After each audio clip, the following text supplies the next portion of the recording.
In the summer of 1921, the brutal slaying of Matewan Sheriff Sid Hatfield and Deputy Ed Chambers ignited the long smoldering hatred between the coal miners of West Virginia and the mine operators.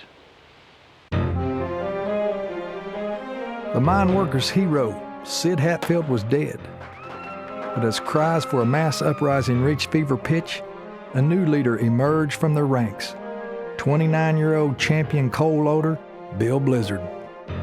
Bill Blizzard had some serious arms and chest on him. The man could load some coal. And in that era, in that time, that was like a sports hero, you know? And that's how he started working his way up through the ranks of the Union. The men knew him. And they knew that he was loyal to them. They knew that he would do anything for them. He had a reputation, you know, fight at the drop of a hat. And sometimes you didn't have to drop the hat. On August 20th, 1921, hundreds of angry miners assembled just south of Charleston to start the 80-mile long march south to non-union Mingo County. Their objective? Break the big coal company's stranglehold on miners' rights and unionize the coal fields of southern West Virginia. To identify themselves, the men tied red bandanas around their necks. Now, a New York reporter seeing this coined the term redneck. It's the original origin of the word redneck. And at that time, if you were called a redneck, you took that as a compliment. You were a good union, hard-working man. Miners joined the march from all directions. Most walked. Some drove. One enterprising group even commandeered a train. By the time the armed men converged on the town of Madison, they numbered in the thousands. This is where the miners finally met up from those coming from the Charleston area out this way and met up with those coming on the train that they had commandeered coming this way.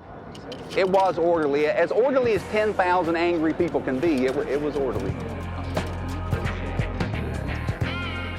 They were 50 miles from Mingo County, their destination.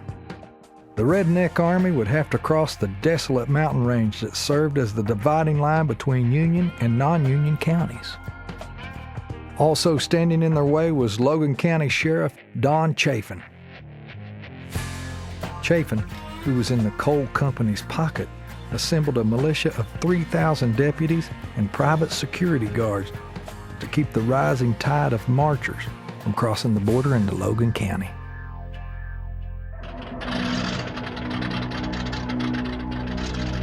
The resourceful Chafin even formed his own makeshift Air Force, hiring 3 biplanes to conduct aerial reconnaissance of the marchers' progress, and to drop tear gas and crude pipe bombs along their route. One fell into the backyard of 10-year-old Margaret Hager's family. They were trying to get the Union Hall. That's where they dropped that bomb, and it didn't explode, but it did make a big hole. But the deadly tactics only served to steel the Redneck Army's resolve. To me, it's the American spirit. You know, I've got a right to assemble. You're not going to tell me I'm not going to assemble. And if you try to break that up, then I've got to fight back. By August 30th, Blizzard's army was nearing Blair Mountain, drawing ever closer to non-Union territory.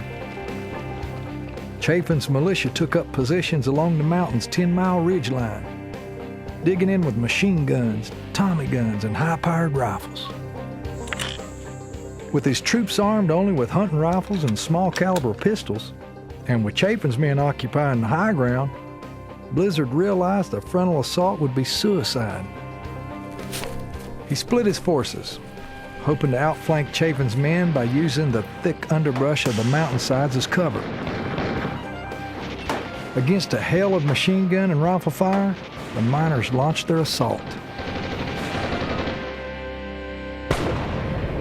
It was a time when men had to reach down inside themselves and pull out what they needed for courage to be able to march up that mountain as the bullets poured down on them. It was a terrible, terrible time. Over the next 3 days, the miners on Blair Mountain tried again and again to gain ground, only to be driven back by the murderous enemy fire. Kenny King and his archaeology team have found more than 2,000 shell casings on this one short stretch of ridge alone. 7. 7. Okay, we got rifle cases, 30-06s probably, or 30-30s. Most common will be 30-06, because there was a machine gun set up here. We found 7 shell casings there of exactly the same kind of rifle. So I can just imagine the guy shooting it, picking out the bullet, just shooting one after another. And there were more there, we just haven't found them all.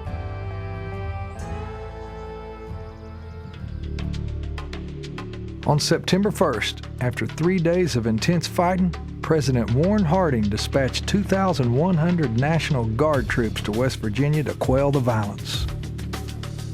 With federal troops on the way, Bill Blizzard finally ordered his men to stand down. I think my father realized that he was simply outgunned so much he was going to lose an awful lot of good coal miners.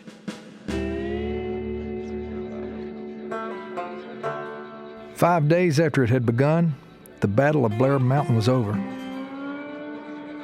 50 men, nearly all miners, lay dead. More than 500 marchers were arrested and jailed.